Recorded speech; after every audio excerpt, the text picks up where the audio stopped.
라디오 4시 뉴스를 마칩니다. KBS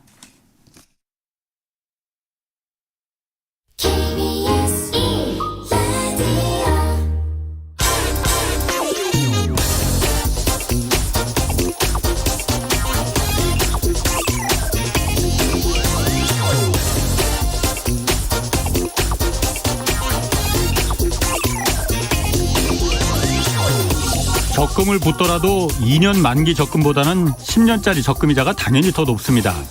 내 돈이 10년이나 묶여 있어야 하는데 당연히 이자를 더 많이 받아야겠죠. 채권도 마찬가지입니다. 단기 채권보다는 장기 채권의 금리가 높은 게 당연합니다. 그런데 요즘 미국 국채의 장단기 금리가 역전됐습니다. 어찌된 일인지 2년짜리 단기 채권의 금리가 10년짜리보다도 더 높아진 겁니다.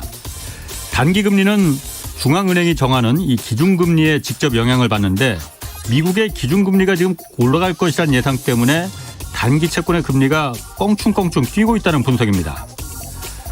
과거 경험으로 보면 이렇게 장단기 채권의 금리가 역전되면 1, 2년 뒤에는 경기 침체가 어김없이 찾아왔습니다. 보통 은행들은 단기 금리로 돈을 빌려와서 장기 금리로 기업들에게 투자 자금을 대출해 주는데 이 장단기 금리가 역전되면 은행들은 돈을 비싸게 빌려와서 싸게 빌려줘야 하기 때문에 자연히 대출을 줄이게 됩니다. 당연히 기업들의 설비 투자도 줄어들고 경기가 그래서 침체에 빠지게 되는 겁니다. 미국의 기준금리는 이제 겨우 한 번 올렸을 뿐인데 벌써부터 장단기 금리가 역전됐습니다. 미국 연방준비제도는 이번엔 경기 침체 가능성이 낮다 이렇게 전망하고 있지만 지난 1년간 연준의 예측이 계속 빗나간 걸 보면 이걸 마냥 믿을 수만은 없을 것 같습니다.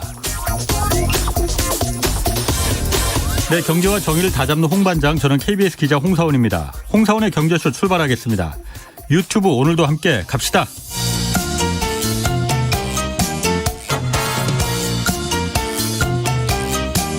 경제는 어렵고 주식은 더더욱 어려우시죠? 괜찮습니다. 우리에겐 염블리 염승환 이사님이 계시니까요. 친절하고 정확한 주가 분석. 이 시간 꼭 함께해 주세요. 네, 격주로 만나는 염블리의 영양만점 종목 분석 시간입니다. 염승환 이베스트 투자증권 이사 나오셨습니다. 안녕하세요. 네, 안녕하세요. 네, 주식 관련해서 궁금한 거 있는 분들 짧은 문자 50원, 긴 문자 100원이 드는 샵 9730으로 문자 보내주시기 바랍니다. 자, 먼저 벨기에 얘기 좀 뜬금없긴 합니다. 그런데 이 반도체 제조용 냉각수를 벨기에가 그렇게 많이 생산을 한다고 해요. 이게 네네. 그렇게 어떤 고기술력을 요하는 건지 모르겠는데 그런데 벨기에에서 생산한 이 반도체 제조용 냉각수가 지금 전면 중단될 위기 처했다 이런 기사 나왔거든요. 이거 네. 무슨 얘기입니까? 그러니까 이제 냉각수액의 일종이라고 쿨런트라고 이제 그 이름이 붙여졌는데 예. 이게 이제 반도체에서도 이제 식각 공정이라고 이제 깎는다 그러죠. 뭐 반도체 깎죠. 예. 그거에 이제 많이 쓰이는 예. 좀 소재 중에 하나인데 예. 이게 이제 그전까지는 거의 지금 공급사가 전 세계에 2개 정도 돼요. 3M하고 예. 또 솔베이라는 회사인데 아마 이탈리아로 제가 알고 있는데 솔베이는 이제 전 세계 생산량이 10%고 나머지 이제 90%를 이 3M이 담당을 하고 있는 걸로 지금 알고 예. 있습니다. 근데 그 중에 그 3M 물량 중에서도 90%가 또 벨기에에서 집중 생산이. 그러니까 한마디로 벨기에 공장에서 그냥 거의 다 생산된다. 예. 이렇게 좀 보시면 좋겠는데 이걸 근데 쿨런트를 이제 만들 때 거기 예. 들어가는 게 이게 발음하기 좀 어렵긴 한데 과불화 화합물이라고 하더라고요. 예. 이게 이제 규제 대상인데 환경 규제. 예, 근데 이게 여러분들이 많이 접하는 그 소재예요. 뭐냐면 프라이팬 코팅할 때 들어가는 소재도 되고 예. 또 그 치실 있잖아요. 예. 치실 거기 소재로도 들어간다고 합니다. 예. 그리고 거기에 이제 방수 기능이 좀 들어가 있어가지고 예. 뭐 우리 프라이팬도 지금 코팅되면 방수 기능이 있는 것처럼 예. 근데 이게 많이 쓰이긴 하는데 이게 결국엔 그 인체 유해한 물질이 좀 나오나 봐요. 요거 이제 생산을 예. 하면서 예. 그래서 이제 벨기에 정부가 이거 예. 하지 마라. 어. 그래서 생산을 중단. 그러니까 언론 보도에 따르면은 이제 공장 가동이 이제 중단된 걸로 지금 나와 있습니다. 아니 벨기에 자국 내에서 거의 전 세계 공급 물량을 다 거의 80%를 네, 다 공급하는데 벨기에 정부가 하지 말라. 이거 하지 마라 이렇게 한 거예요? 네, 그러니까 ESG 때문에 예. 이거 유해하니까 뭐 경제적인 걸 떠나서라도 예. 환경에 굉장한 문제가 생길 수 있으니까 예. 옛날에 아마 기억하시겠지만 그 우리 어렸을 때 제가 기억나는 게 그 스프레이 프레온 가스 기억하시죠? 예. 그것도 그래서 결국 사용 금지됐잖아요. 결국에는 나중에 그랬던 것처럼 오존 충무 파괴한다고 네, 맞아요. 예. 예. 그런 거였죠. 그래서 그거랑 약간 비슷한 거죠. 어떻게 보면 이것도 필요는 한데 그러게. 예. 환경에 문제가 생기니까 예. 이제 대응책을 마련하라는 거죠. 어. 일단 셧다운 해놓고 그래서 지금 이제 요게 나오면서 이제 좀 문제가 이게 좀 우려감이 좀 커진 거죠. 그 지금 얘기 들어보니까는 옛날에 정말 한 10년 전, 20년 전에 오존층 막 예, 파괴된다고 맞아요. 남극 상공에 구멍 뚫려서 막 다 맞아요. 그랬는데 그 오존층은 어떻게 되나 모르겠네. 그러게요. 지금 그것도 갑자기 궁금해지긴 하네요. 자, 그러면 어쨌든 네. 이 반도체 제조하는데 가장 많은 게 지금 한국, 대만일 거 아니에요. 네네네. SK 하이닉스나 그 삼성전자가 이게 그 쿨란트라는 게 반도체를 제조할 때 그러니까 회로를 이렇게 깎아낼 때 그 필요한 냉각수라는 거잖아요. 네, 맞습니다. 이거 없으면은 그러면 반도체 생산은 못 하게 되는 거예요, 그러면은? 삼성전자 하이닉스? 근데 지금 영향은 좀 제한적이에요. 왜냐하면 지금 재고는 좀 많이 확충을 해놨대요. 왜 그러냐면 예전에 예. 그 몇 년 2019년이었나요? 제 기억에는 그때 한일 수출 일본이 우리나라 반도체 수출 규제한 적 한 번 있었잖아요. 예. 그래가지고 그때 한번 난리가 났잖아요. 그렇죠. 일본 뭐 불매 운동도 일어날 정도로. 근데 그때 이제 삼성하고 하이닉스가 그때부터 이제 전략을 좀 바꿔서 재고를 좀 많이 확보를 해놨어요. 그러니까 이런 소재에 대해서 미리미리. 그리고 작년에 더 심해졌죠. 막 그 반도체 공급 부족 뭐 이런 것 때문에.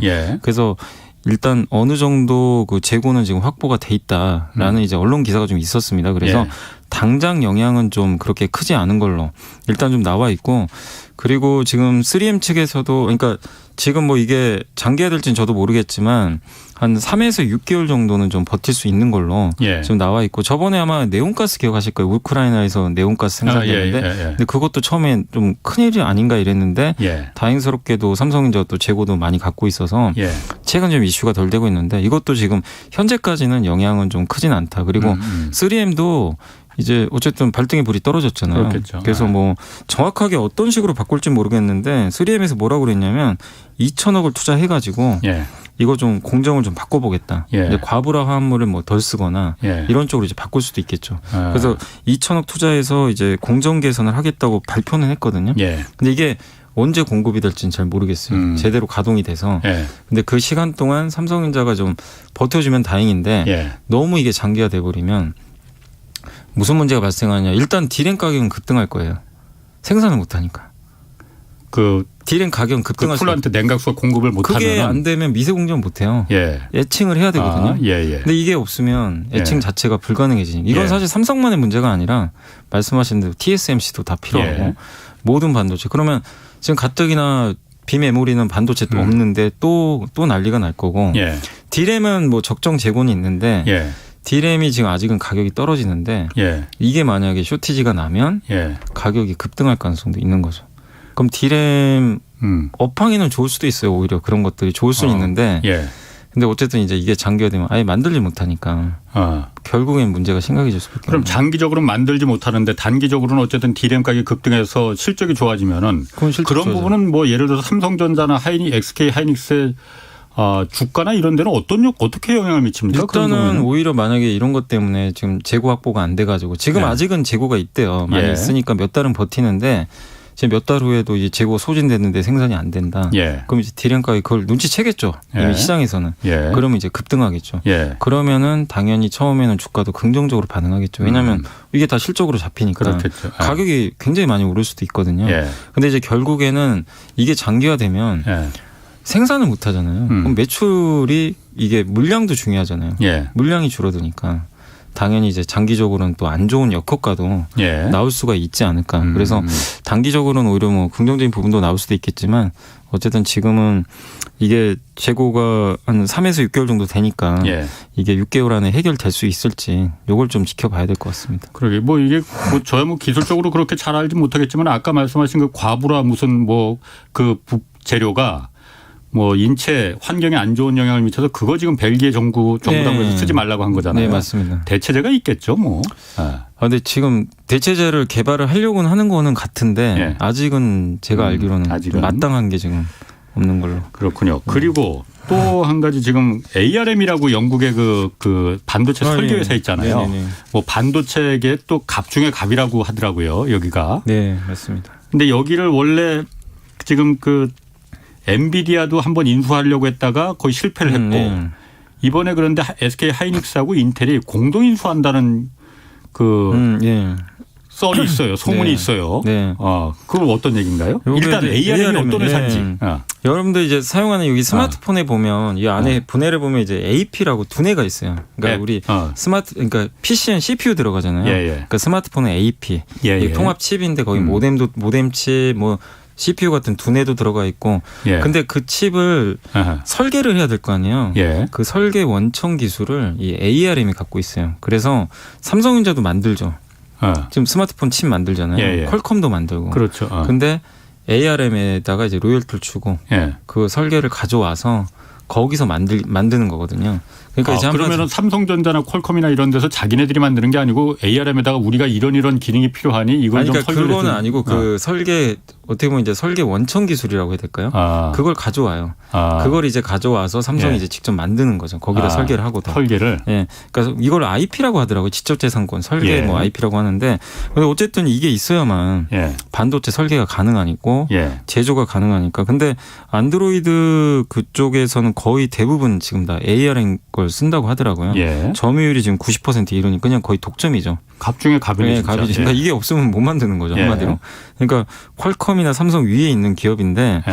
어쨌든 이제 소프트뱅크가 제가 보니까 2016년에 예. 320억 달러, 우리나라 돈으로 한 40조 되겠죠. 예. 그 정도 돈을 주고 인수를 했고 소프트뱅크가 네, 일본. 소프트뱅크, 예. 그 손정 회장이 예. 갖고 있는.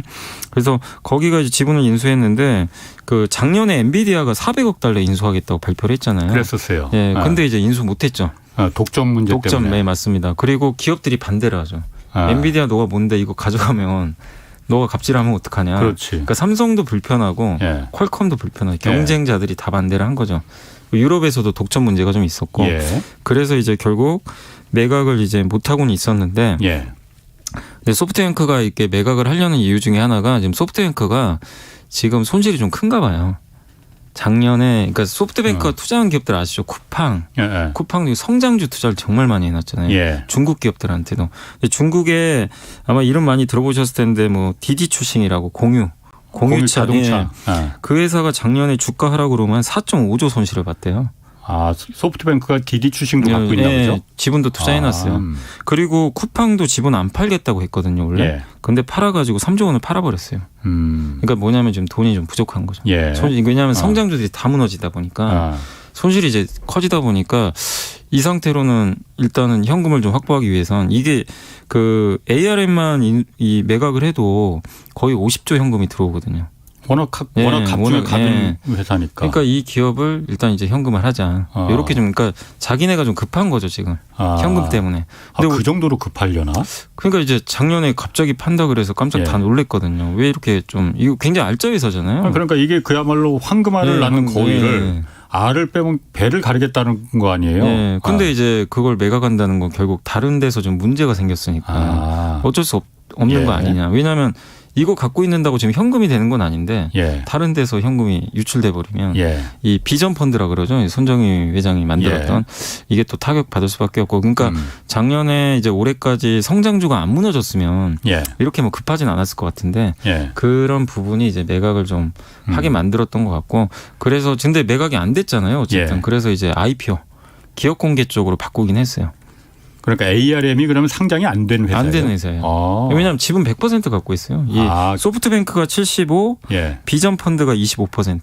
그러니까 이제 아직 지분이 지금 분산이 안 됐기 때문에 비상장인데 그래서 매각 실패해서 IPO라도 해서 지분 매각할 수 있잖아요. 그러면 상장시켜서 그렇게 하기로 했는데 그마저도 지금 쉽지 않은 게 시장이 또 너무 안 좋아지고 전쟁 리스크 생겨서 자기네들이 원하는 만큼 또 이게 가격이 안 나오나 봐요. 그래서 지금 소프트뱅크도 또 매각하지 않을까 이런 얘기들도 지금 계속 나오는 것 같습니다. 그러면 이게 그 작년인가 그때 엔비디아하고 이제 엔비디아가 이걸 인수하려고 했다가 반도체 기업 이거 사면은 독점이 너무 과해지니 안 된다고 다른 국가들이 다 반대해서 너희들은 인수합병 못해 이렇게 된 거잖아요. 맞습니다. 그럼 삼성, 하이닉스나 인텔도 다 똑같은 반도체 회사인데 네. 여기서 인수하는 건 괜찮아요? 그러니까 지금 이제 저희도 해석하기 좀 어려운 게 예. 그 하이닉스의 박종호 사장이 예. 언급을 했잖아요. 예. 이제 하겠다고. 갑자기 이제 던진 거죠. 주주 쪽에서. 그러니까 인수하고 싶다고 네, 하는 한 건데. 예. 근데 이제 뭐 네. 가능성이 있을지는 저도 잘 모르겠지만 네. 어쨌든 인텔하고 같이 하겠다는 얘기가 좀 나와요. 예. 그러니까 뭐라고 했냐면 혼자서는 안 한다. 공동으로 한번 해보겠다. 근데 그거는 맞는 게 혼자서 하면 절대 못할 겁니다. 독점이 되고 다 반대하겠죠. 아. 근데 만약에 여기에 인텔이 들어간다. 인텔은 예. 지금 하이닉스랑 관계가 되게 좋잖아요. 얼마 전에 하이닉스가 인수했잖아요. 비메모리 분야 네, 그 인수했죠. 랜드 저번에 예, 예. 중국 공장 인수한 것처럼 예. 관계가 좀 좋기 때문에 만약에 인텔도 사실은 이해관계가 맞는 게 ARM을 만약에 자기 편으로 두게 되면 예. 지금 인텔도 지금 비메모리 쪽으로 계속 투자 많이 하잖아요. 예. CPU만 하고 있는데 예. 파운드리도 할 거고. 그렇죠. 그럼 굉장히 이제 포트폴리오가 다변화되고 예. 하이닉스도 하면 좋은 게 메모리 위주잖아요. 완전히 지금. 그렇죠. 하이닉스. 근데 이걸 인수하는 순간 이제 비메모리 또 최상단에 쓰게 되니까 서로의 이해관계 맞는데 이제 문제는 이거를 이제 만약에 둘이 합작을 해서 한다고 했을 때 승인을 내주겠냐. 예. 근데 이제 생각해보면 뭐 한국이나 미국에서 승인해 줄 수도 있겠죠. 왜냐하면 인텔은 지금 미국 정부의 지원을 예. 받고 있으니까 제일 문제가 유럽 같아요. 그러니까 유럽에서 승인만 해주면 예. 어쨌든 될 가능성도 우리가 뭐 부정할 수는 없습니다. 왜냐하면 그 엔비디아가 한다고 했을 때는 굉장히 다들 반대가 되게 심했거든요. 뭐 예. 우리 한국도 마찬가지지만 근데 한국과 미국이 같이 동맹을 맺어버리면 예. 또 얘기가 또 달라질 수 있기도 하기 때문에 예. 근데 어쨌든 지금 현재로서는 검토 중이지 뭐 구체적으로 얘기가 나오거나 예. 그러니까 박정호 뭐 부회장님인가요? 그분의 이제 입을 통해서만 지금 나온 상황이라서 예. 조금 상황은 지켜봐야 될 것 같습니다. 근데 저는 어쨌든 인수를 하면 뭐 굉장히 좀 좋지 않을까. ARM이라는 기업 자체를 인수하고 싶다고 인수하는 건 아니지만 예. 굉장히 뭐 갑 중에 갑이기 때문에 예. 그럼 된다면- 이 ARM 지금 ARM이 워낙 그 반도체 업계에서 차지하는 위상이 크다 보니까 네. ARM이 어디로 가느냐에 따라서 이 반도체 이 산업의 향방도 가늠할 수 있다 이런 얘기까지 나오던데. 네. 그럼 그거는 어떻게 이게 ARM이 어떻게 방향을 가늠한다는 거예요? 그러니까 일단 ARM은 지금 네. 고객사가 되게 많잖아요. 뭐 예. 퀄컴도 있고 삼성전자도 있는데 원 주인이 이게 원래 영국 회사인데 예. 지금 소프트뱅크가 갖고 있잖아요. 예. 어떻게 보면 이제 일본 회사가 된 거죠. 예, 예. 일본의 소프트뱅크가 갖고 예, 있으니까. 예. 근데 소프트뱅크는 지금 갖고 있고 싶지 않아 하는 것 같고. 예. 그럼 IPO를 하거나 예. 누구한테 지분을 팔아야 될 거 아니에요. 예. 그 영국 정부 입장에서도 지금 뭐 그렇게 생각할 수밖에 없는 건데 예. 그 상황에서 이제 어차피 신규 상장을 뭐 할 수도 있지만 예. 신규 상장을 만약에 생각하지 않는다면 누군가한테는 팔아야 되거든요. 그럼 누군가한테 파는 게 가장 유리할까?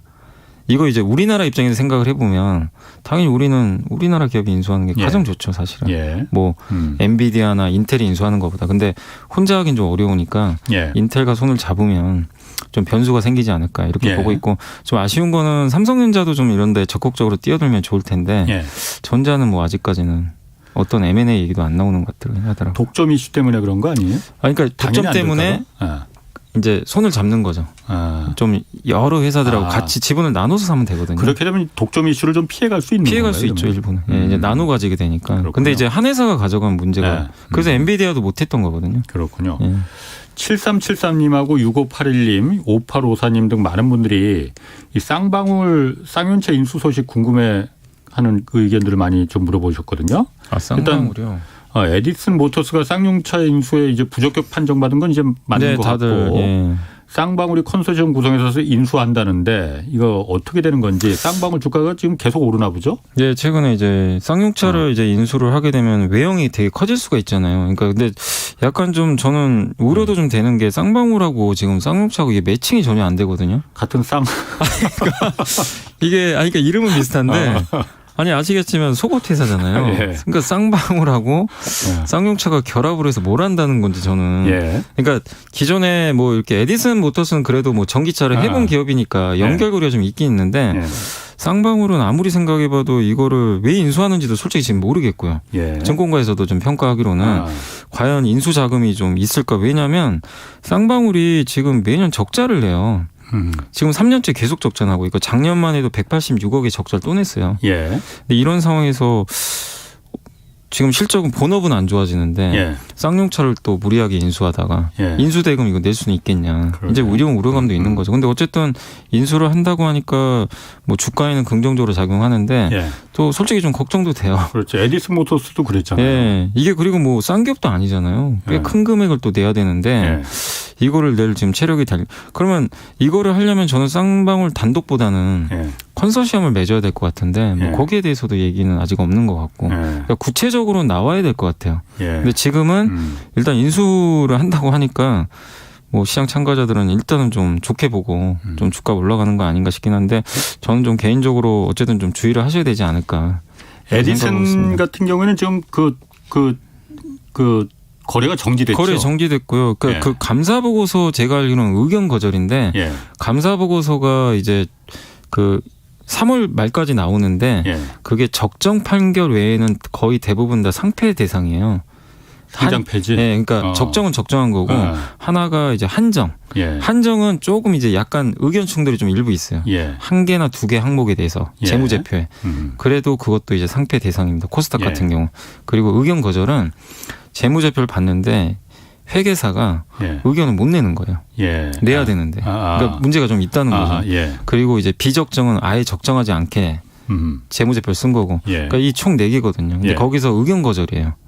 의견 거절은 상장 폐지 대상입니다. 그렇군요. 그래서 지금 거래가 정지됐고, 근데 물론 뭐 그런다고 상장 폐지가 그냥 되는 건 아니고, 뭐 개선 기간 같은 것도 부여를 하는데, 예. 어쨌든 이제 장기간 거래 정지는 불가피한 상황입니다. 맞아. 지금 그 에디슨 같은 경우에 그래서 그 주가 조작 혐의를 지금 받고 있잖아요. 심사도 받고 있고. 네. 그런데 거기 지금 따라 들어간 개미 투자자들이 뭐 10만 명이 넘게 들어갔단 지금 말이에요. 굉장히 그럼 많습니다. 그게 만약 에디슨 그 상장이 폐지가 돼 버리면은 그 투자가들은 어떻게 되는 겁니까? 거기 개미 투자자들은? 흔히 뭐 휴지라고 많이 하죠. 이게 상폐당하면. 그러니까 네. 물론 회사가 없어지는 건 아니에요. 부도는 아닌데 예. 상장 폐지는 이제 주식시장에서 거래가 못 되는 거죠. 예. 주식시장에 적합하지 않다. 예. 장외시장으로 가거든요. 예. 근데 아시겠지만 상폐 결정이 나면 예. 정리매매 일주일 하거든요. 예. 보통 가격이 10분의 1 토막 나요.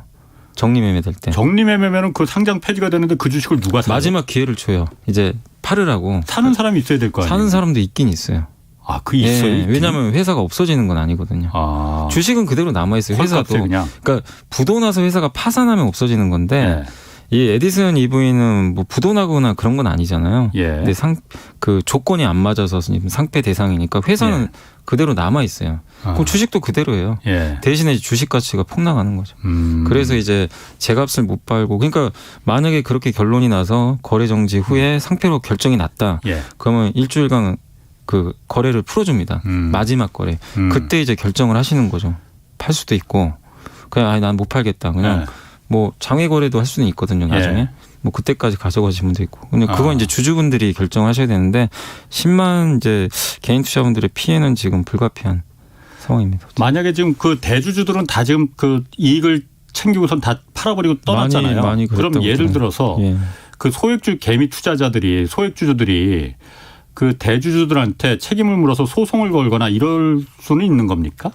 아니 뭐 물론 소송 걸 수는 있겠죠. 예. 근데 이제 우리나라 법상 아마 그게 좀 쉽지는 않을 것 같긴 한데 예. 제가 판례는 잘 모르겠는데 예. 이런 걸 통해서 이겼다는 뭐 제가 뉴스를 별로 본 적이 없어가지고 물론 이제 소송을 걸 수는 있겠죠. 예. 근데 그거는 이길 수 있을지는 잘 모르겠습니다. 뭐 어쨌든. 집단 소송하고 그러는 게 뭐 간단한 일은 아니니까 그 수많은 그 투자자들 의견도 다 다를 수 있고. 네. 자, 어쨌든 뭐 그 요건 한번 좀 그 지켜봐야 될 것 네. 같고요. 그다음에 지난달 수출액이 역사상 최고치를 넘었다고 네, 해요. 또 맞습니다. 요즘 네. 수출액 뭐 계속 높으니까. 네. 그런데 무역 수지는 오히려 적자가 났다고 해요. 네. 지난달에는. 그러니까 이게 내용을 말씀드리면 수출액은 이제 우리나라 원화 기준으로는 77조 1,853억으로 예. 지난해보다 18.2% 일평균으로도 되게 좋았는데 이게 우리나라가 이제 수출 데이터 발표한 이래 역대 최고 월 기록이라고 합니다. 그러니까 예. 수출만큼은 사상 최고치를 돌파를 했다. 예. 이렇게 보시면 좀 좋을 것 같고. 근데 이게 빚이 발한 이유 중에 하나가 수입 때문에 예. 수입액은 더 많았습니다. 77조 예. 4,573억. 예. 그러니까 1,000억 정도 지금 적자가 난 거죠. 예. 그래 좀 아쉬웠는데 수입은 27.9% 급증했는데 예. 이게 좀 많은 분들이 좀 이제 좀 아쉬워하는 게 겨울철에는 에너지 수입이 급증하니까 가끔 무역 수지 적자가 나요. 예. 그래서 12월, 1월에 적자 났는데 예. 2월에 다행히 흑자 났거든요. 예. 아 그래서 이제 난방 수입 수요도 좀 줄고 좋아지나 보다 이랬는데 3월에 다시 적자 난 거는 난방 수요보다 이제 전쟁 때문이죠. 전쟁 우크라이나 유가 어마어마하게 올라갔잖아요. 유가뿐만이 아니라 LNG 가격도 200% 올랐고요. 석탄 가격이 441% 올라갔다고 합니다. 이런 것들이 다 우리나라 이제 전력 이제 발전원으로 다 쓰이는 것들인데 에너지 가격이 너무 올라가다 보니까 이례적으로 3월에 이렇게 무역 적자가 나는데 우리나라가 이렇게 무역 적자 나는 경우가 거의 없거든요. 그렇죠. 2008년 금융위기 때, 그 다음에 98년 그때 외환위기 정도. 요 정도예요, 사실은. 굉장히 드문 일인데 이렇게 계속해서 적자 나는 거는 결국 원자재 가격에 대한 그 비용 부담. 그러니까 너무 아쉬운 게 수출은 잘 되는데. 이게 원가가 너무 늘어나니까. 그러니까 수출은 매출액이거든요. 근데 이 수입은 매출 원가. 비용이죠. 그렇죠. 이게 더 많아 버리니까 돈을 벌 수가 없는 그런 상황으로 좀 가서 좀 이번 수출 데이터는 사상 최대에도 불구하고 좀 약간 아쉽다라는 평가가 많이 있습니다. 그렇군요. 리얼그린님이 이거 물어보셨어요. HMM 요즘 여기 주가가 이분 말에 따르면 폭포수처럼 떨어지는가 본데 이게 무슨 일이 있는 건지 HMM이 많이 요즘 안 떨어지나 보죠. 이게 어떻게 됐냐면 작년에 아마 스토리를 말씀드리면 작년 상반기에 너무 좋았잖아요. 10배 갔잖아요. 그렇지. 그때 이제 운임지수 폭등. 하반기에도 운임지수는 계속 갔고 올해 한 2월까지인가 1월까지도 운임이 올라갔는데 근데 주가는 그때 이제 반토막이 났어요. 운임지수 올라가는데 하반기에. 근데 그랬다가 하반기에 이제 반토막 났다가 올해 들어와가지고 주가가 50%또 급등이 나왔어요. 왜냐하면 이제 운임지수는 계속 견조하니까 실적 좋네, 피크아웃 아니네 이래가지고 올린 거예요 다시. 그래서 제 기억에는 얼마 전에 35,000원까지 갔었어요. 그랬었는데 왜 빠지고 있냐면 그러니까 그때 한번 더 올라갔던 이유가 전쟁 났잖아요. 전쟁 나면 물류가 또 공급이 부족해져서 배가 운항도 잘 안 될 거고 또 운임지수 급등하는 거 아니까 이 기대감이 또 있었어요. 근데 실제 지금 이 회사의 지금 주력이 컨테이너선인데 컨테이너선 운임지수가 9주 연속 하락을 했다고 합니다. 계속 꺾이고 있대요. 실제로. 급락은 아닌데 매주 조금씩 빠져요. 그걸 이제 뒤늦게 반영을 하는 거죠. 그러니까 이제 운임 좋은 시절은 좀 끝난 거 아니냐. 근데 주가는 작년에 10배 올랐다가 반토막 났다가 또 이번에 50% 또 올랐고. 그러니까 이제 한 번 더 올렸다가 빠지네. 이제 펀더멘털을 반영하는 거죠. 그리고 한 가지 악재가 전환사채 물량이 많은 거 알고 계시죠? 그렇죠. 우리 국가에서 갖고 있잖아요. 아직 나오진 않았죠. 나오진 않았고 그거를 아마 이제 팔긴 너무 어려워요. 너무 물량이 많아가지고 제가 알기로는 4억 주가 넘는 것 같아요. 그 산업은행이 다 갖고 있는 겁니까? 산업은행하고 하나 더 있는데 기관이 하나 더 있는데 그래서 우린 이제 정부기관 거니까 다 그러면은 그거를 아마 M&A를 할 것 같더라고요. 나중에. 국가가 갖고 있는데 그걸 시중에 팔 수는 없잖아요. 그러니까 그 산업은행이 전환사채라는 게 돈을 빌려주고 나중에 돈으로 다시 돌려받거나 아니면 그 주식으로 받거나 이렇게 하는 거잖아요. 그런데 산업은행은 그럼 그 기관이나 산업은행은 그걸 돈으로 돌려받지 않고 당연히 주식으로 받았겠죠. 주식이 워낙 많이 올랐으니까. 그죠. 지금 그걸 주식을 갖고 있는 거고 아직 시장에 내놓지는 않았고요. 아직도 확 빠지겠네 그러면. 만약에 이제 주식 전환을 했는데 그거를 시중에 팔아버리면 주가는 그냥 어마어마하게 폭락하는 거죠. 왜냐하면 그게 물량이 지금 주식 수의 2배예요. 지금 주식 수만큼이 또 있어요. 그러니까. 이거 어마어마한 거죠. 근데 그때는 어쩔 수 없었던 게 회사가 망할 뻔했잖아요. 그래서 이제 공적자금 투입해가지고 전환사채 사버린 거죠. 그래서 당연히 이제 그 돈으로 또 살아난 건데 그리고 나서 이제 어마어마한 돈을 벌었잖아요. 그래서 이제 그걸 또 어떻게 보면 우리 세금이 또 들어간 거잖아요. 그런데 이제 그거를 시장에 팔면 너무 또 리스크가 크니까 원매자가 나올 때까지는 아마 계속 들고 있을 가능성은 있는데 누가 인수할지는 잘 모르겠습니다. 이게 등치가 굉장히 큰 회사라 또 시황도 굉장히 타는 회사고 근데 어쨌든 빠지는 건 그런 물량 부담에다가 지금 컨테이너 업황이 꺾였어요. 그러니까 지금 펀더멘탈이 좀 문제가 생겨서 주가가 좀 빠지고 있다. 그럼 해운업계가 뭐 HMM만 있는 건 아니잖아요. 해운회사가. 그럼 다른 회사들도 그럼 해운 쪽은 다 비슷해요? 네, 비슷합니다. 비슷하고 왜냐하면 운임지수에 다 연동이 되니까. 그러니까 작년에 너무 운임지수가 올랐거든요. 정말 우리가 생각해도 너무 이거 비정상 아니냐 할 정도로 매주 올라갔었어요. 끝도 없이 올라갔으니까. 그러니까 한 HMM이 7조를 벌어버렸잖아요. 1년에. 어마어마한 돈을 번 거죠. 근데 이게 꺾이면 당연히 돈 버는 게 줄어들 거 아니에요. 그렇죠. 그래서 그런 부분 때문에 이제 우려를 하는 거죠. 그래서 주가 빠지는 거 이제 그런 부분. 그러니까 지금 주가가 절대 비싸거나 뭐 고평가는 아닌데 운임지수가 꺾이면 어쩔 수가 없는 거죠. 그건. 주력 그 산업이 꺾이는 거니까 지금. 예. 그러니까 그게 터닝할 때까지는 좀 주가가 부진할 수 있다. 이렇게 생각하시죠. 알겠습니다.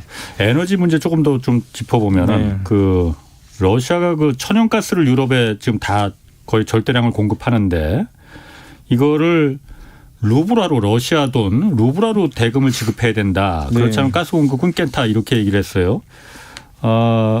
일단 유럽은 그러면 유럽 국가들은 특히 독일, 프랑스 이쪽 나라들 많이 천연가스 러시아에서 네. 수입하고 있는데 여기서는 그럼 루블화로 대금 지불하겠다고 했나요? 어떻습니까? 아니요, 지금 반대하고 있습니다. 못한다. 안 하겠다고? 네, 못한다. 루블화로 할 수는 없고 그리고 루블화로 하게 되면 또 당연히 미국에 또 그러니까 그 견제가 당연히, 예. 굉장히 심해질 수 있거든요. 얼마 전에 그 사우디가 한번 그 말했잖아요. 그 위안화 쓰겠다고 예. 한번 이제 난리가 난 적이 있었는데 예. 어쨌든 지금 미국 입장에서는 이런 에너지 이제 공급할 때 예. 달러 위주로 좀 하기를 원하는데 예. 여기서 이제 루블화로 결제해버리면 더욱더 강도 높은 또 제재가 들어갈 수도 있고 네. 유럽 입장에서도 어쨌든 루블화 가치가 많이 떨어졌잖아요. 거의 폭락이죠. 예. 근데 네. 그걸로 결제하는 것 자체가 예. 또 리스크가 또 클 수도 있기 때문에 그래서 예. 일단 독일을 비롯한 유럽 대부분의 국가는 일단 현재까지는 이 제안을 거부했다. 예. 근데 러시아는 뭐 루블화 결제 안 하면 우리 공급 안 하겠다. 예. 엄포를 놨는데 실제 근데 조금 러시아도 이렇게 하면 러시아도 피해를 보거든요. 공급 안 해봐야 자기네들 그렇지. 손해니까. 예. 그래서 좀 유예 기간 좀 일부 줬나 봐요. 예. 뭐 언제까지는 루블화 결제 안 해도 좀 공급은 일단 한시적으로 하겠다. 예. 근데 이 상태로 가면 언젠가는 루블화 결제 안 하면 끊어버리겠다. 예. 그러니까 한시적으로는 언급은 해놨어요. 그래서 당장 문제는 아닌데 예. 시간이 좀 지나면은 좀 문제가 일부는 예. 좀 될 가능성이 있습니다. 그러니까 지금 유럽이 가장 급한 게 지금 천연가스를 어디서 수입할 거냐. 예. 이게 제일 크잖아요. 예. 워낙 러시아 비중이 크니까. 근데 그나마 좀 다행이라고 해야 될 건 뭐냐면 일단 지금 난방 시즌이 끝났거든요. 그렇지. 겨울은 예, 지났죠. 지났기 때문에 지금 당장은 큰 영향을 주긴 어려워요. 근데 이제 이게 장기화 돼가지고 여름을 지나면 또 문제가 심각한 게 여름부터는 재고를 또 미리 쌓아놔야 된대요. 아하. 그래서 예. 아직 한 2, 3개월 정도의 시간은 남아 있으니까 아직 걱정할 단계는 아닌데 이게 장기화 될지. 근데 그 장기화 되는 과정에서 유럽은 이제 다른 루트를 찾아야 되겠죠. 예. 러시아를 대체할 수 있는 예. 그쪽을 찾는 게 지금 숙제인 것 같아요.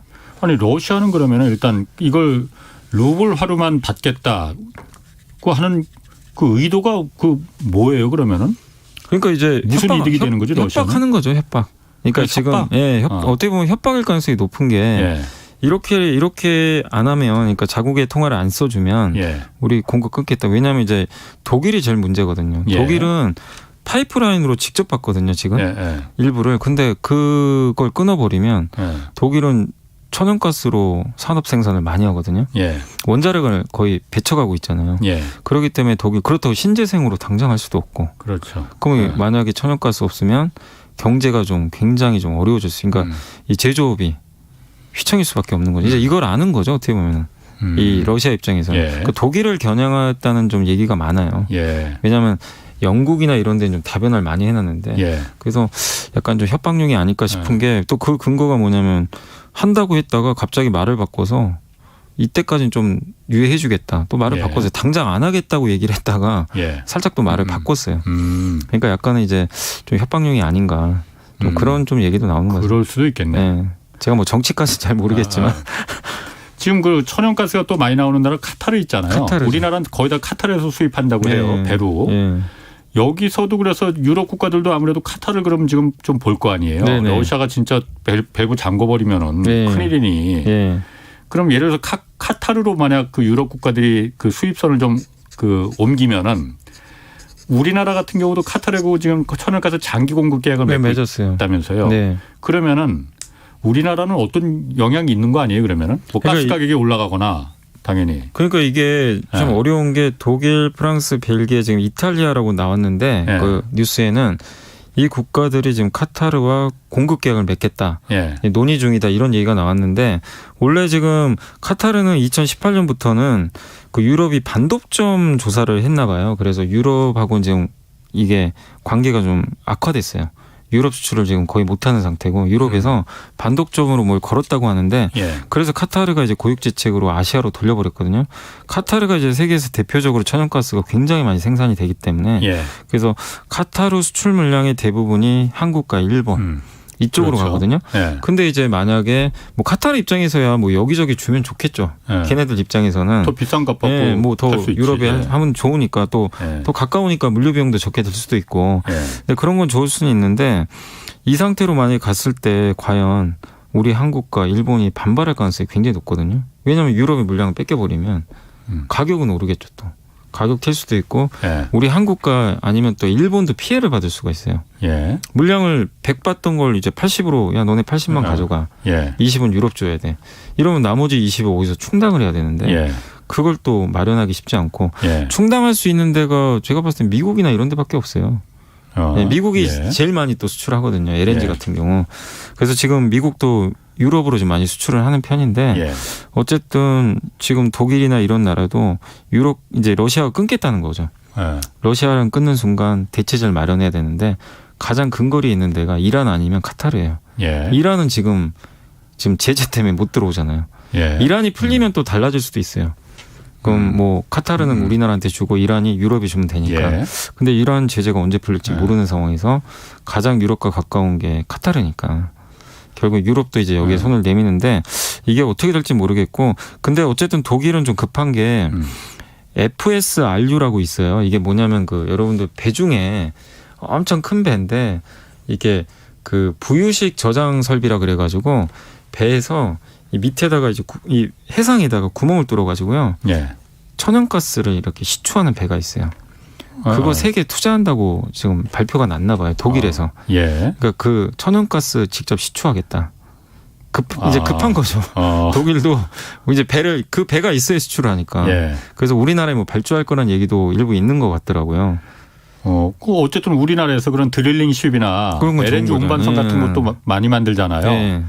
이쪽은 그러면 그 배 만드는 회사들은 삼성중공업이나 뭐 이쪽은 아니 뭐 이제 수요가 좋을 수 있겠네요. 굉장히 좋을 수밖에 없는 거죠. 왜냐하면 유럽은 그동안 파이프라인으로 받았는데 예. 러시아를 끊으면 파이프라인이 아니라 배로 이제 운반해야 되거든요. 예.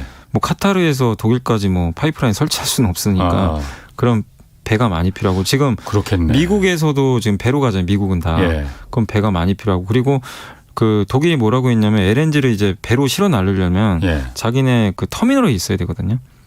배로 이제 배가 하역해서 예. 실어야 되니까 터미널을 만든다고 발표를 또 했어요. 그러니까 배로 하겠다는 거죠. 장기적으로는. 그러게 그 선박 회사도 배 만드는 회사들이 굉장히 좋을 것 같은. 네, 그래서 실제로 수주가 많은데 예. 근데 지금 문제가 수주는 많은데 예. 이제 도크가 꽉 차면 아무리 수주를 받아도 만들 수 있는 이제 용량이. 그게 이제 용량이 부족하니까 그건 좀 약간 좀 아쉬울 수도 있죠. 조선사 입장에서. 야, 제가 사실 제가 경제쇼 하면서 네. 경제쇼 이거 하기 전에는 제가 사실 주식 같은 거 잘 관심도 없고 잘 네. 몰랐고 하지도 않았거든요. 네. 그런데 제가 느낀 게 제가 이렇게 많은 정보들을 이렇게 들으면서 네. 주식하면 큰 부자 될 것 같다는 아닙니다. 근데 근거 없는 자신감이 막 네. 생기는 것 같아. 근데 이게 주가라는 거 꼭 그러지도 않아요. 이게 그럼 조선주 막 대박 날 것 같잖아요. 예. 또 그러지도 않아요. 조선주도 그렇다고 잘 가는 것도 아니고. 왜냐하면 조선주가 좀 약간 리스크가 하나 있는 게 요새 원자재 가격이 너무 오르잖아요. 예. 배를 뭐로 만들겠어요, 다. 쇠, 예. 철로. 그런 것도 가격 튀면 예. 실적이 그래 지금 안 좋아요. 그렇군요. 그러니까 원자재 가격이 많이. 근데 이 상태에서 조선주가 좋아지려면 수준 예. 좋잖아요. 예. 이거는 뭐 너무 좋은데 아. 하반기에 원자재 가격이 꺾인다. 그러면 굉장히 또 좋을 수도 있는 거죠. 그러니까 이런 걸 좀 복합적으로 생각해요. 영향이 그러니까 한 가지만 있는 게 아니구나. 네, 영향을 그러니까 다 고려하셔야 됩니다. 큰 부자는 안 되는 걸로. 자, 그리고 삼성전자. 여기도 주가가 오늘도 69,200원인가? 그렇게 됐어요. 네. 삼성전자 같은 올해 1분기 실적도 지금 아직 발표는 안 됐지만 역대 뭐 좋을 중기 최고일 것 같아요. 거라고 네. 지금 전망 나오고 있잖아요. 네. 부진한 이유 뭐 하여튼 삼성전자 주가가 왜 부진하냐는 사실 지겨울 정도로 많이 좀 지겹죠. 듣긴 했는데 네. 딱히 그러니까 왜 그렇지라는 게 저는 사실 이게 상속세 12조 원을 내야 되기 때문에 그게 발목을 잡고 있는 거 아니냐 그 말을 들었을 때 그럴 수 있겠네라고 생각이 들었는데 네. 부진한 이유가 뭡니까? 근데 그거는 이제 지분 매각을 이미 했기 때문에 네. 올해는 이제 더 아마 안 나올 거예요. 그래서 예. 자녀 지분이 좀 남아 있는데 예. 뭐 홍나희 여사라든가 이제 이런 분들이 배당을 좀 더 받으면 또 충분히 어느 정도 커버할 수 있다고 하니까 예. 지분 매각에 대해서는 너무 걱정하실 필요는 없을 것 같고 다만 이제 좋은 점은 어쨌든 매물이 너무 좋아요. 여전히 예. 이번 1분기 실적도 13조 원에서 많게는 14조 원 사이 예. 그러니까 목요일 날 발표하거든요. 예. 실적은 문제 없어요. 근데 이 실적 좋은 건 대부분 메모리. 예. 그래서 삼성전자의 기본 뼈대는 메모리잖아요. 뭐 이게 제일 중요하잖아요. 그러니까 그래서 7만 원 밑에서는 계속 저가 매수도 들어오고 주가가 잘 버티는데 주가가 올라가기 위해서는 어쨌든 그러니까 주가의 상승 원리 중에 하나가 이익이 증가하거나 아니면 이제 밸류에이션 매력. 예. 그러니까 주가는 EPS 곱하기 뭐 PER이라고 아마 많이 들어보셨을 거예요. 예. 이 PER이 매력이죠. 이 회사 성장 여력 있나? 무슨 매력이 있지? 예. 근데 아까 말씀드린 대로 이익은 문제가 없어요. 이거 애널리스트 분도 다 인정을 하는 거고 예. 펀더멘탈 문제 아닌데 왜 이렇게 주가 안 갈까? 그러면 퍼에 문제가 생긴 거 아니냐. 매력이 없는 거 아니냐. 왜냐하면 이제 첫 번째가 삼성전자의 그 스마트폰. 예. 뭐 우리 얘기 많이 해봤잖아요. GOS.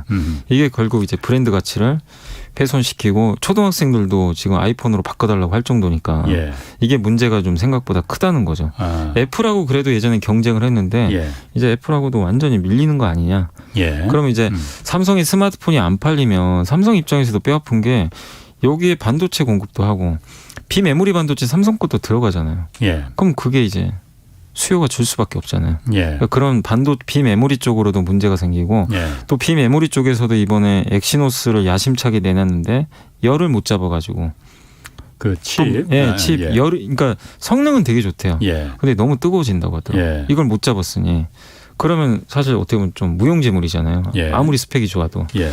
이제 시스템 반도체에 대한 실망. 도대체 언제 좀 제품 이 품질이 좋아질까? 스펙은 좋은데 그 스펙은 너무 좋아요. 예.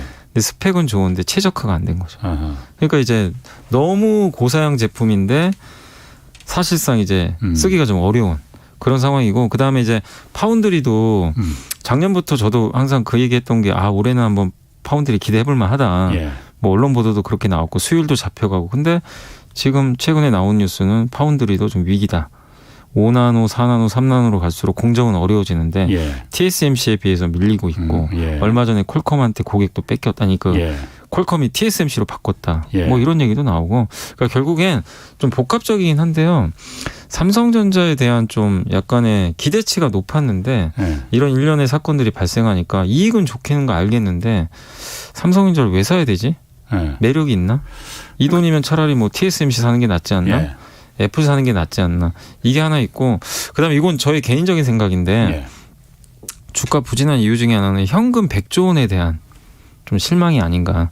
현금이 100조 원이 있는데 지금 M&A 아직 얘기가 없잖아요. 그렇죠. 그리고 아니 M&A를 안 할 거면 예. 뭐 추진은 하겠지만 그 돈의 일부라도 그럼 자사주 매입이라도 하든가. 예. 근데 아무런 액션이 지금 전혀 없는 상태거든요. 그러니까 현금은 많은데 그 돈이 그대로 있는 거죠. 그러니까 저도 지금 그 부분을 예. 좀 얘기를 하려고 했거든요. 예. 삼성전자는 어쨌든 지금까지 이렇게 커왔던 게 예. 도전하고 혁신하고 이런 거를 기반으로 해서 큰 회사잖아요. 그죠. 굉장히 그런데 큰. 지금 새로운 사업에 대한 성장 동력을 새로 발굴하기 위한 말씀하신 대로 스마트폰이나 비메모리나 이런 부분이 좀 지지부진하다면은 네. 새로운 뭐 인공지능이라든지 무슨 메타버스 이런 신성장 산업에 대해서 그 많은 돈을 100조 원을 갖고 있는 돈을 좀 투자해서 과감하게 M&A하고 뭐 망할 때 망하더라도 네. 그런 부분 좀 있어야만이 그 기업의 그 어떤 혁신성이 좀 있을 것 같은데 일절 그런 부분이 얘기가 안 나온단 말이에요. 네. 그리고 심지어는 그게 뭐 이재용 부회장이 지금 뭐 그때는 이제 감옥에 들어가 있었기 때문에 못한 거다라고 했는데 나왔는데도 불구하고 지금 나온 지 지금 벌써 한참 됐잖아요. 좀 됐죠. 예. 작년 8월인가 그때 나왔으니까. 맞습니다. 그런데도 일절 그런 부분에 대해서 뭐 아무 움직임이 없으니 그런 부분에 대해서 사람들이 좀 실망하는 거 아닌가라는 네. 생각이 좀 들더라고요. 그런 얘기도 많이 하세요. 그러니까 네. 이제 그 방금 말씀드린 그런 주가 측면에서도 매력이 좀 떨어지는 부분들하고 예. 거기다가 아니 뭔가 역동성 있게 뭐 경영 혁신을 한다거나 신사업 방금 말씀하신 대로 근데 물론 신사업을 안 하는 건 아니고 로봇 메타버스 얘기도 꺼냈고 예. 투자한다고 밝히긴 했는데 예. 그게 금액이 뭐 엄청나게 큰 건 아니거든요. 삼성이 이제 전체를 보면 예. 근데 시장에서 원하는 건 어쨌든 두 가지거든요. M&A 예. 자사주 매입 예. 이 두 개인데 그걸 사실 M&A 한다고 또 약속을 했어요. 예. 작년에 아마 한 걸로 제가 기억이 나거든요. 예. 조만간 발표하겠다. 예. 근데 6개월이 지금 지난 걸로 아는데 예. 아무런 소식이 없잖아요. 저 예. M&A 얘기 지금 삼성전자 들어본 적이 없고 예.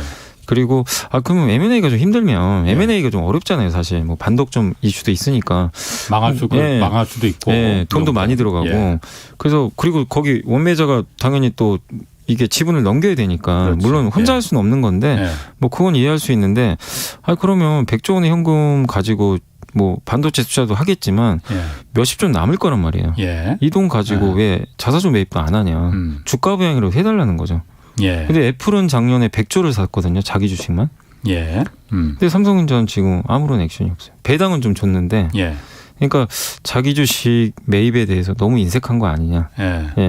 아니 같은 IT 기업인데 거기에 대한 좀 약간 실망감. 현금이 없다면 모르지만 지난주에 그 김영렬 그 교보센터 교보증권 센터장이 나와서 그런 얘기 분석했었어요. 삼성 그것도 제가 보니까 일리가 고개가 끄떡끄떡해지던데 삼성전자 2018년도에 가장 실적이 좋았다고 하거든요. 그때 뭐 분기당 15조 원의 영업이익이 났었으니까. 그런데 그 당시에 주가가 5만 원대였다는 거예요. 근데 지금 10조 원 이번에 뭐 한 10조에서 15조 그 사이가 될 것 같지만은 이 정도인데 지금 그 7만 원, 6만 원 그거면은 지금도 2018년도에 비해서 주가가 더 고평가돼 있다라고 판단할 수 있다는 거죠. 그래서 그건 그럴 수도 있겠네라는 생각이 들었거든요. 어쨌든 실적이 기반이니까. 근데 이제 저는 좀 그렇게 생각은 안 하는 게 그때 실적이 물론 사상 최대고 지금은 이제 거의 비슷해요. 그러니까 실적만 보면 당연히 그때가 훨씬 싼 그때 퍼가 뭐 5배밖에 안 됐어요. 지금 9배 정도 되거든요. 그러니까 지금 주가도 비싼 건 아닙니다. 퍼로 계산하면. 근데 저는 왜 좀 거기에 반론을 좀 제기하냐면 그때랑 다른 건 그때는 반도체 사이클이요. 이랬어요. 진폭이 너무 심했어요. 2018년 그렇게 좋다가 2019년에 하이닉스 영업이익이 10분의 1 통 나버렸잖아요. 확 줄어버렸어요. 근데 지금은 아무도 그렇게 얘기를 안 해요. 무슨 얘기냐면 D램 사이클이요. 진폭이 점점 얕아져요. 완만해져요. 그럼 뭐냐면 퍼가 이게 예측이 가능하다는 거죠. 옛날에 그러니까 지금 10조 벌었어? 내년에 1조 벌면 어떡하지? 이 걱정을 안 해요. 10조 벌다 8조 이렇게 예상을 해요. 다운 사이클에도. 그러면 퍼가 올라가요. 왜냐하면 예측이 가능. 애플이 비싼 이유가 예측이 되잖아요. 근데 조선주가 어려운 게 흑잔하다가 갑자기 다음에 불황 오면 적자나고 계산이 안 됩니다. 사이클이 크군요. 그러니까 D램은 옛날에 사이클이 커서 그런 거고 지금 사이클은 완만해지게 했어요. 그럼 이건 당연히 높은 퍼를 좀 줘야 된다. 그러니까 그때보다 가격이 비싼 건 당연하고 그리고 그때보다 지금 파운드리 훨씬 잘하잖아요.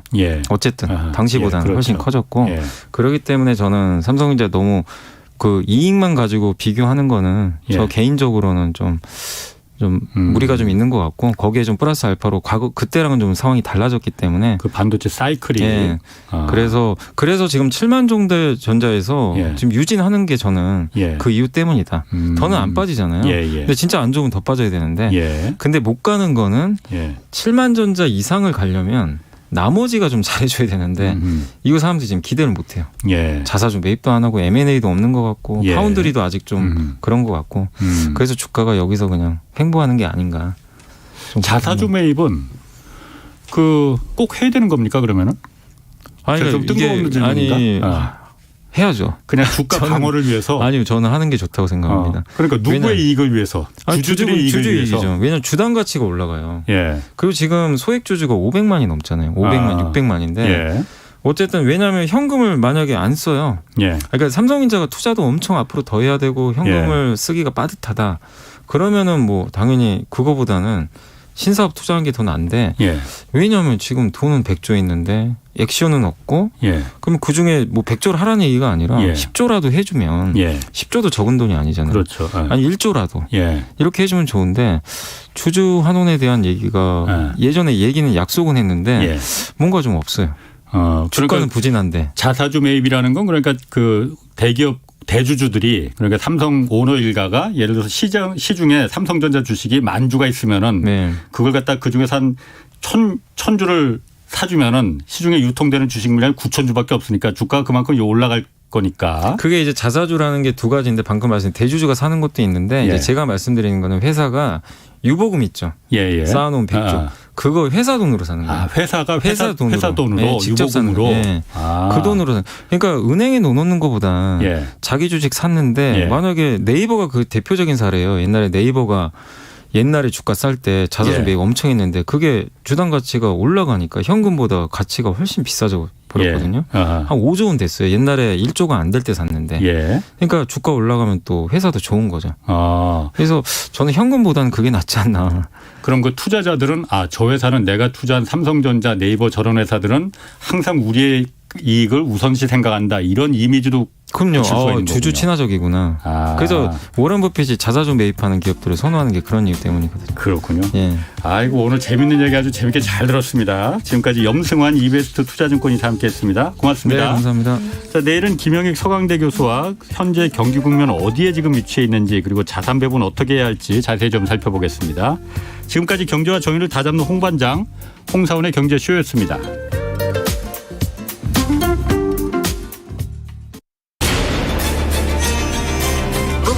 K 드라마, And the Oscar goes to Parasite. K 무비, Smooth like butter, like K 팝. 세계를 뒤흔들고 있는 K 열풍. 이제 최경영의 최강